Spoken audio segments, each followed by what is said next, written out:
I'm crooked. Okay. Good morning. This is Ayya Vimala.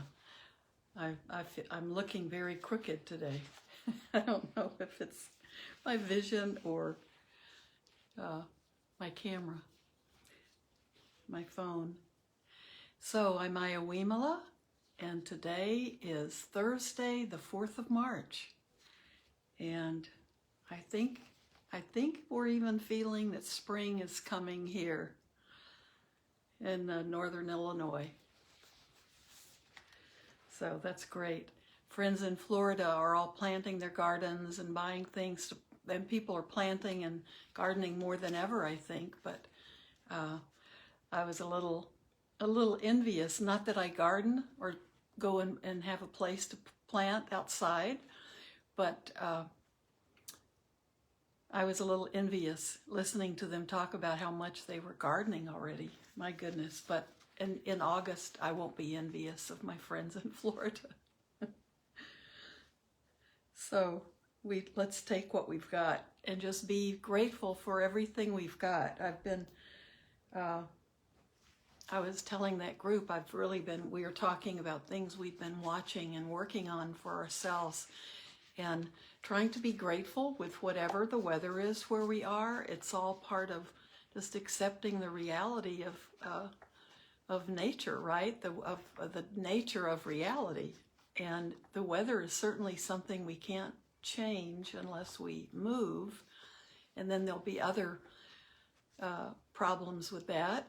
But we can move and get away from it, but we can't really escape it when we're in it. So it's interesting that I spend so much time being aware of the weather. So it's good to have everybody here.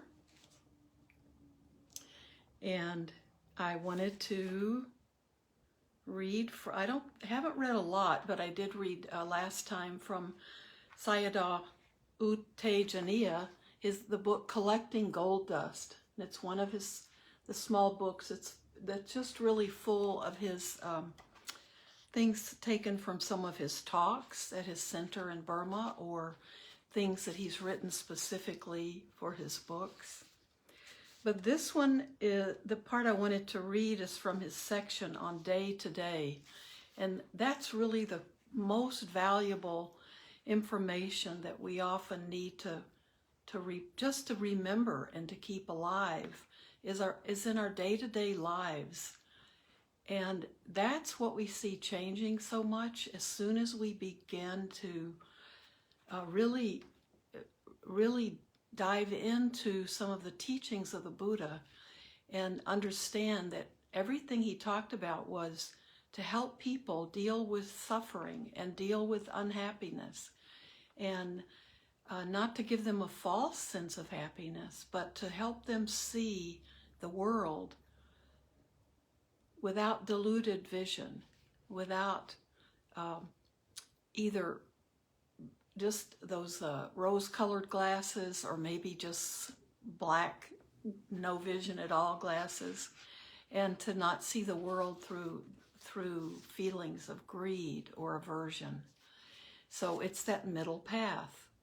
We can find the middle path that can work for, I would think, pretty much everyone. And what it does is it's something that can really show up in our daily lives. We can have a bigger vision of the world and our place in it, and just a really spacious vision. But we're also learning about achieving that by walking one step at a time every day and doing it in our daily lives. There aren't special initiations, or there aren't special places that you have to be with your practice before you can begin feeling happiness in your day-to-day life. Not eliminating all difficulties or all suffering, but we don't have to make them worse by the attitudes and the mindset that we have about them. So I love what he writes about. Very much everything I see that Tejaniya writes about is often about our day-to-day lives and putting the teachings of the Buddha right into our daily lives. And that's good for us, and it's good for others as well. So this is, I'm just opening up to, I'll keep finding great things in his day-to-day, which is the last section of this book, almost the last. Relating to others wisely. Make sure I don't get a phone call. We get into a lot of trouble when there is attachment. When you or the other person is clinging to each other or to the relationship, double trouble. For example, thinking that you will be okay only if your children are okay implies that the mind is reliant on somebody else for its mood, and that takes away the mind's freedom. This is a strong delusion. So in those categories, delusion is ignorance or not seeing reality clearly or not wanting to see it clearly. And I'm a mother of 2 adult children now, but I understand this one really well. This is a strong delusion. With attachment comes anger, anxiety, fear, and doubt. But if there's wisdom, there can be loving kindness, compassion, sympathetic joy, and equanimity. When the mind doesn't believe that its suffering comes from other people, situation, or places, then it is free. And this is a hard one for parents. This is hard, but think of a relationship with our children, or anyone for that matter. Having a relationship with them there's loving kindness, compassion, sympathetic joy, and equanimity. Those are those 4 supreme emotional states, supreme blessings that we can have or ask for anyone else. An old couple was once asked how their relationship had lasted 50 years. One of them replied that they made adjustments every time their communication broke down. It worked because that adjustment was not made with passion or defilement, but with wisdom. We become strangers to each other in a family if we don't talk to each other for long periods of time. It takes a lot of wisdom to know whether and when to speak. Consideration of time, place, and other factors are all a part of that moment and situation before we can decide whether it is appropriate to say something. Sometimes it may be necessary to use humor to ease a situation. Jokes and humor are very attractive to people. So love as much as you can, but do not get as attached. What emotions come up when you think about someone you love? If there is only love, there is only happiness. But love can get mixed up with a bit of attachment, and that's followed by fear. Loss is a natural part of life, so there will be loss eventually. We need to understand it instead of fearing it. Every day we are losing time, losing the object, losing awareness in every moment. That's good. It's speaking mindfully. We must be aware of ourselves every time we speak. Come to know the many steps the mind goes through to speak. If yogis make a habit of knowing themselves, then awareness when speaking will naturally become part of that habit. For some time, and remember when he talks about yogis, he means people who are meditation practitioners or students. For some time, I have had yogis not speak for 2/3 of a retreat, and then in the remaining 1/3, I explain how to be mindful while speaking and get the yogis to try mindful speech for a few days. Ideally, Yogis will have built up enough momentum and continue being mindful while speaking. But there is generally some inability or misunderstanding of how to remain aware when talking. And after a while, I notice yogis speaking without being mindful, and their momentum is gone. I now limit the practice to just one session to give just a taste of what it might be like to speak mindfully.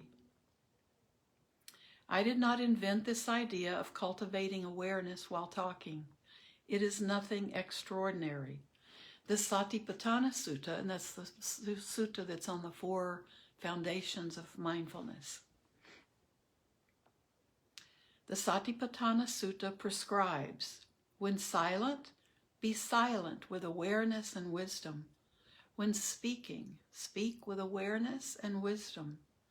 But few people practice that. It's difficult to practice being mindful when speaking and seeing. The reasons are that we don't practice being mindful when speaking, seeing, and looking, and we also don't have enough momentum in our awareness. The whole point of my retreats is that I'm teaching you a skill that you're supposed to bring into your life and use in your life so that mindfulness becomes a way of life. That's why I think it is useful to know and practice being mindful when you speak, especially when you are back home and at work. Awareness of speech is not a strange or wonderful thing, but something very simple. Be mindful when you speak. Some people ask, what should I be aware of? And I say, know that you are speaking. Notice whatever part of the speaking experience is most obvious to you. On retreat, we practice observing body sensations and feelings and observing the mind. All these things are still present when we speak, and we want to know which of these catches our attention as we speak. The biggest trap when speaking is the strong desire to speak, wanting a lot to speak. A strong desire to speak is greed, and mindfulness then goes out the window. We can't practice awareness of speech alone. We have to speak to somebody. We have to pay attention to an outside object, not just our own mind and body. So we lose mindfulness because our attention goes fully outside, and then we are no longer attentive internally or to our speech. We start to think about the other person and look at the other person, and then all our attention and our awareness goes outward, and our attention is no longer also directed towards ourselves. On the other hand, practicing talking meditation too formally and only in paying attention to oneself will make the conversation stiff and unnatural. A yogi said in a Finnish retreat, Finnish as in the country, Finland, a Finnish retreat, that while the retreat is quite good for mindfulness, there's a lot of stuff happening, and especially in speaking. When speaking with others, a yogi has to be responsive and quick, and it feels like they're doing 2 jobs at once. Yes, it will be this way. It's all about skill, and skill is gained from continued practice. We will be slow in any subject when we are not skillful as yet. As we do it over and over again, we gain momentum, and the process becomes easier.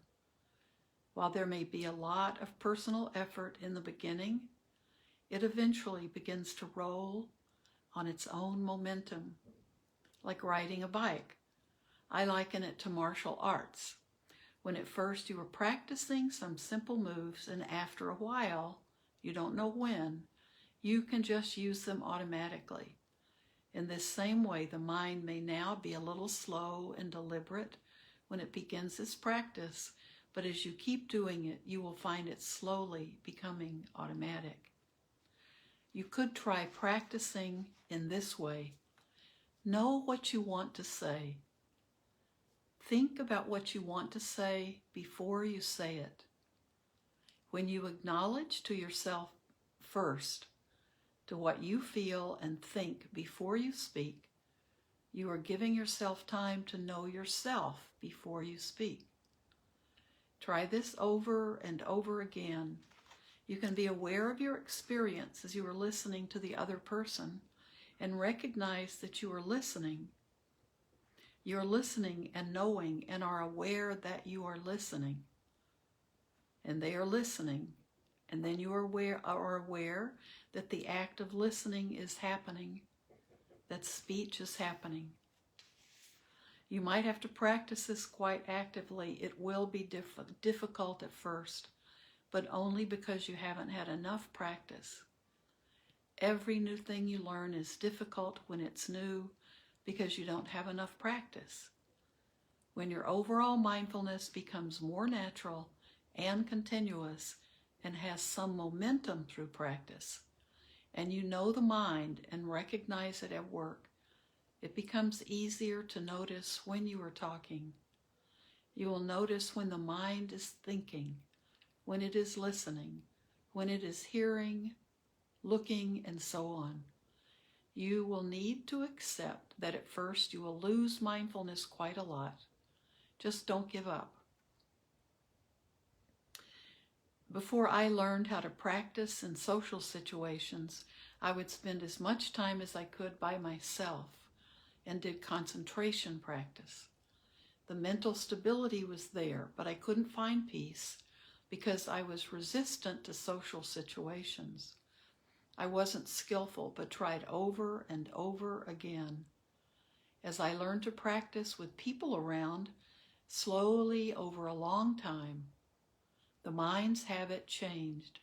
My awareness increased and slowly became automatic. When I saw that my resistance was because of conditioning, I actively set out to practice in social situations to overcome the resistance. I'd like to read just a little bit more to get his experience. At one point, I decided to practice right speech, meaning no lying, no harsh speech, no slander, and no idle talk.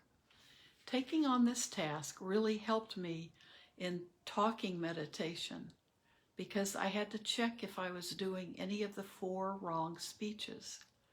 It reduced the amount of talking tremendously, and my practice just shot up because we speak so often and I had to be so mindful all the time. I don't remember how long I practiced actively like this, but after some time of practicing, I could maintain my peacefulness while I was with others. After I was more settled, I actively increased the practice and sought out places that disturbed me because I knew that's where my weakness was. I would go to those places and keep trying there. Sometimes I would walk into a bar and meditate. I don't know if that suggestion is the best one. But I wanted to know how much this affected my mind, and I became really interested. Everyone around me was drunk and talking loudly, but I was very peaceful. This is how I developed confidence in my practice. It's good to know as information that it is possible to be mindful when you speak. So we need to at least know that if we don't believe that. Know from someone with experience that you can be mindful when you speak. Then you are willing to try and put this aspect of mindfulness practice into your daily life, to challenge yourself to use this as part of your practice.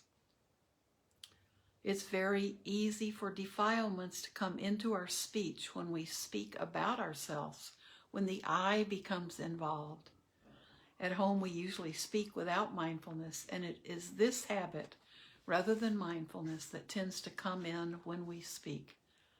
When we are speaking, there are 3 things we can be mindful of: our mind, our speech, and our body.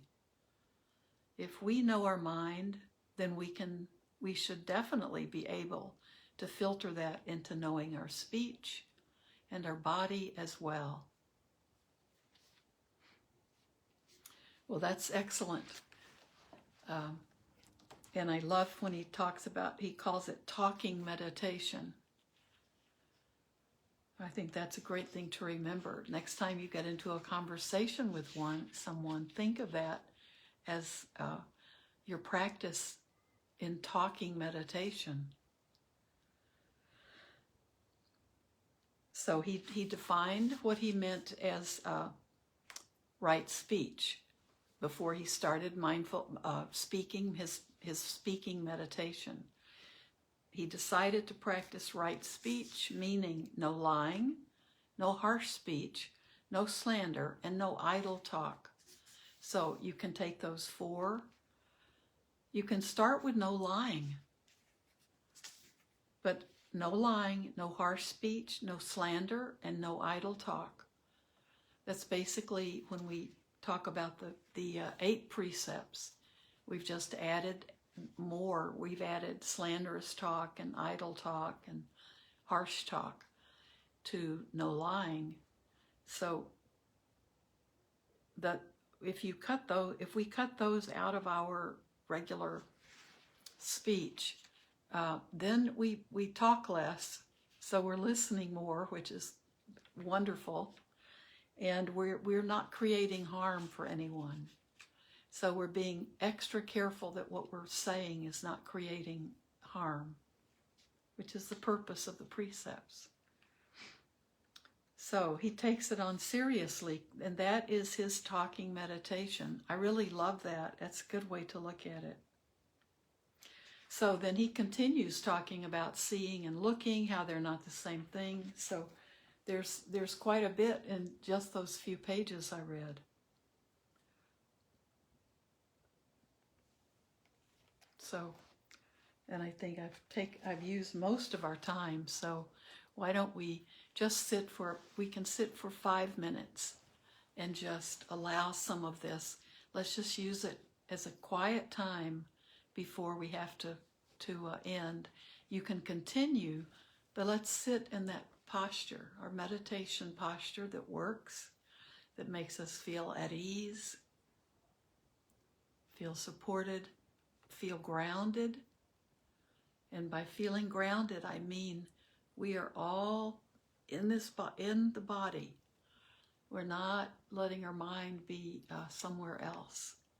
And we're not trying to project something out into the world mentally. This is looking at ourselves and feeling that we are here on the earth. And this body is what we want to look at. This body, and then our sense doors, our mind, and everything else coming into this body that affects what we're thinking, how we're feeling. It's very important. And in our speaking meditation, it's extremely important. So we can just be quiet and just feel that grounded, centered body.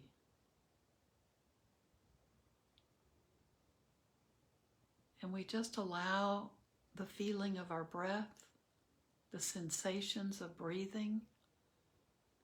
We use that as an anchor.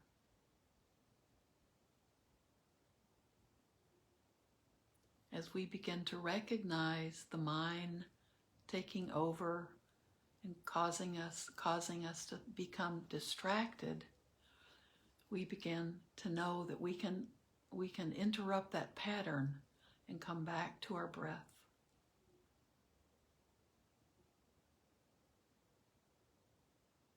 We're not forcing ourselves to get rid of all of our thoughts. That's not how the mind works. We learn to very patiently be able to let thoughts come and go on their own.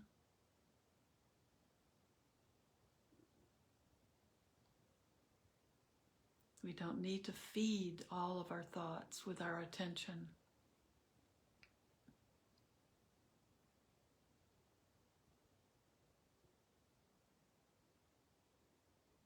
So for this short practice, you can just think about your speech. Think about how you can begin to develop more mindfulness with your speech. And when we say right speech, we're talking about the appropriate speech. And for the Buddha, appropriate speech was speech that is harmless, not sugar-coated. Right speech is also honest, but we're not using speech to harm ourselves or anyone else.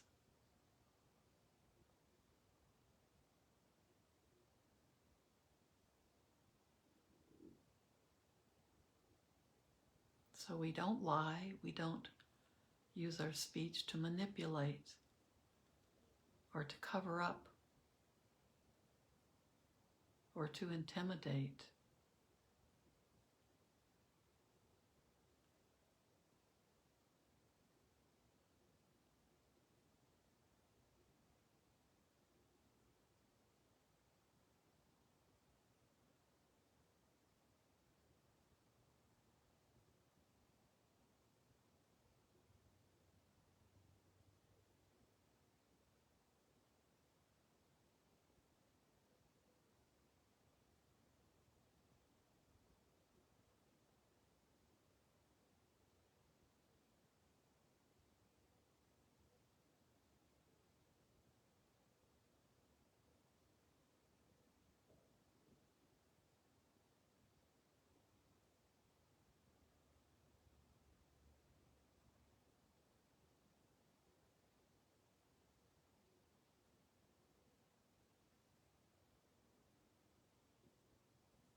Learning to be with ourselves and to develop focus.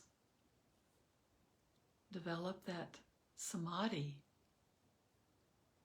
which is the deeper ways of going within. Just we go into that silence with ourselves and we just stay with it. It becomes deeper the more we practice. The more we can just be with that tranquility and calmness. And we naturally go into the deepness of meditating.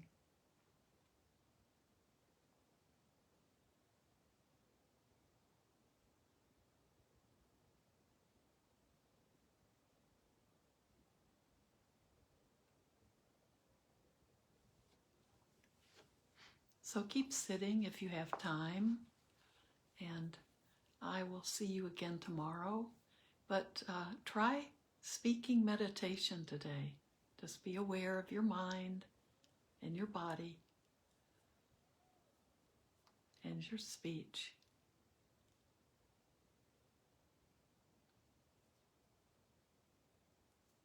So thank you very much for being here and for sharing my practice. See you tomorrow. Bye-bye.